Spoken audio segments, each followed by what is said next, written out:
everybody, welcome back to my YouTube channel. So today's video I feel is a bit different. I feel like the last few videos I've done have been very like vloggy, but this time I wanted to just sit down. So I've got a few DMs asking me like how I'm so positive and blah blah blah, which is obviously so nice, but like before I start this video I just want to say like I'm definitely not positive all the time. Like obviously when I do vlogs, like all you see is like 15 minutes of like one day, which could have been like a really good day and I could have been feeling very positive, but might not have been that great of a day. So I just want to say that first. So some of these like you've probably already heard a lot. I have them all wrote down in my little book. How cute is my little book? It's like metallic. I got it for my birthday. It's real cute. But yeah, I have a few of them wrote down here.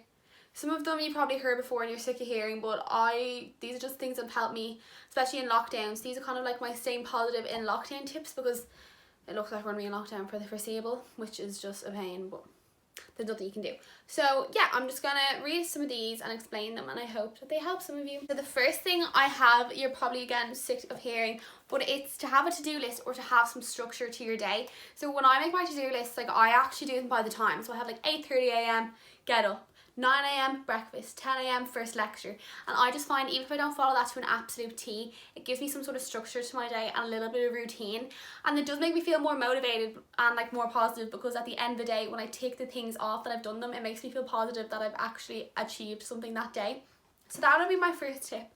My second tip is a clean space. I literally cannot vouch for this now. I don't even know why I'm telling you this, because my room is not clean at all at the moment. Like the past week has just been so busy and so hectic, and I just have not had a minute to even look at my room. So I'm gonna do that literally straight after this video. But a clean space, I think they say clean space, clean mind, and like honest to God, that is so true. Like when my room's messy, like right now, like I feel messy, like my head feels messy, I just hate it. So the second thing I would 100% say is a clean space, whether that's even like your desk for college or for school. Like when my desk is messy, my head feels messy, like proper messy. So that is the next thing that I would definitely say has really helped me stay more positive and more motivated. Okay, so I have some things to show for this one. I'm looking at them. And I feel like everyone will have heard this before, and probably a lot of people are very skeptical about it, which I definitely was.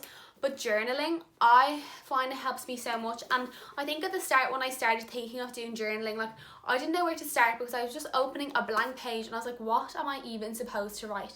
So books like these are really handy. I got this off one of my best friends for my birthday, and it's called Mindful Moments. Who's it by? It says considered by Helen Jones, so maybe if you looked that up. But anyway, so in this it has prompts. So it has ideas, thoughts and moments from that day. Today I'm grateful for.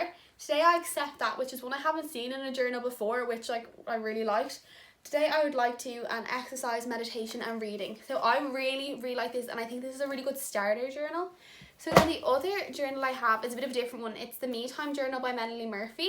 I think a lot of people know who Melanie Murphy is, but this is more of like a food diary, exercise, what you're grateful for, your water intake and stuff, because I find when I'm in a bad mood, a lot of the time it's because I haven't been eating properly, drinking enough water, stuff like that. So that really helps. Then one of my best friends got me this for my birthday. I think she got it off ASOS.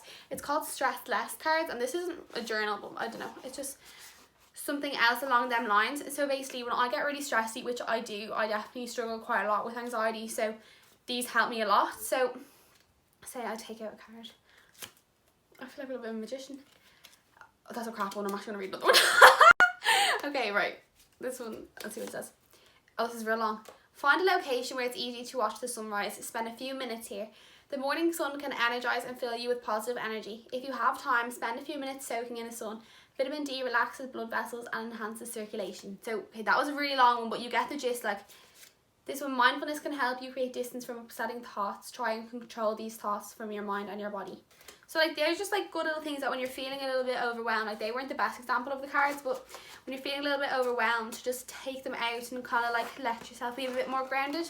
So I find that these actually really help me. They're definitely not for everyone, but I really like them. So that is my third tip. So I think during all the lockdowns and stuff, I think a lot of people have definitely got more into exercise. But my next one is exercise. I know everyone here is it releases endorphins, but like when I go, like I don't like home workouts. I actually hate them. I tried to do the Chloe Ting one and I hated it. Like I couldn't do one because I was just bored. I find it so boring. So I just like going on walks, and I started running and I really enjoy it. And yeah, like getting outside, never, like the only workout you will ever regret is the one you didn't do. Like, how true is that? Like, you never regret a workout. Yeah, so exercise I think is like kind of a given. So the next one I actually got this idea off Sinead Hegarty. If you don't follow Sinead Hegarty, you definitely should.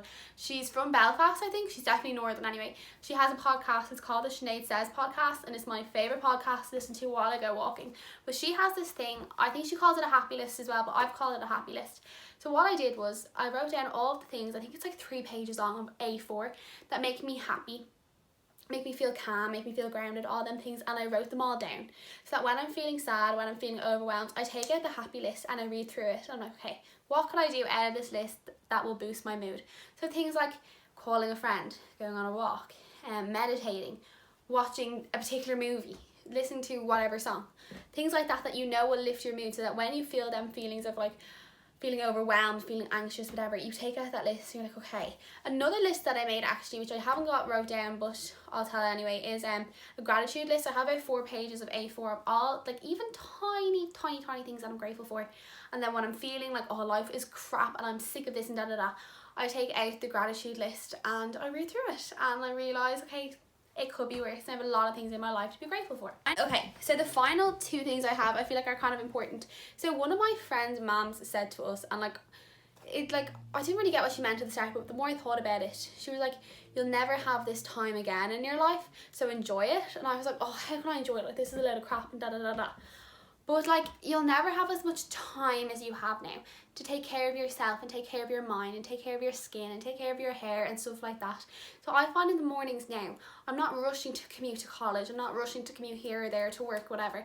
Like, I have time. So one of my things that I've like has helped me in lockdown is to take time with my skincare in the morning and take time on my hair in the morning and like my hair care routine and doing treatments and doing face masks in the morning and just doing things that make me feel good, because you won't, like, when you start commuting to college, commuting to work and stuff, you're not going to have that time in the morning to just focus on you. So I think that was like, when she said it, I was like, what? Like, how the hell am I supposed to enjoy this? Like, how do you think a 19-year-old can enjoy this? And then I was like, she actually has a point. And number 7, I think this is 7, yeah, number 7, which I think is the most important thing that I have learned this year, and it's probably the biggest lesson I learned in 2020, is take things away from your life that aren't serving you.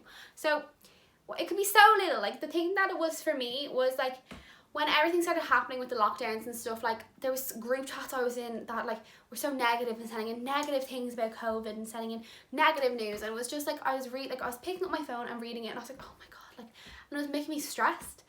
Like, take away things that don't serve you. So I removed myself from these chats. I unfollowed people on Instagram that made me feel bad. I removed things from my life. I removed people from my life that weren't serving me. And like, the difference it made to my life was so good. It was like such a positive difference in my life. So if you feel like there's things, it can be bigger things, it can be smaller things than that aren't serving you, just take them away from your life, because you can, because it's your life. So you can take away or put in whatever you want in your life. But yeah, that is definitely one thing that's really helped me. So yeah, now this video was really short and I hope you got something from it. Even if you take away something tiny, please do let me know, and I hope everyone is doing okay. This is just the worst time ever, but the days are getting longer. It's so sunny out, it's so bright, the skies are blue, and yeah, so I feel like hopefully these next few months will get a little bit easier every day, and every day is a little step closer to freedom. So woo! So I'll see you very soon, and I really hope you got something from this video and that you enjoyed.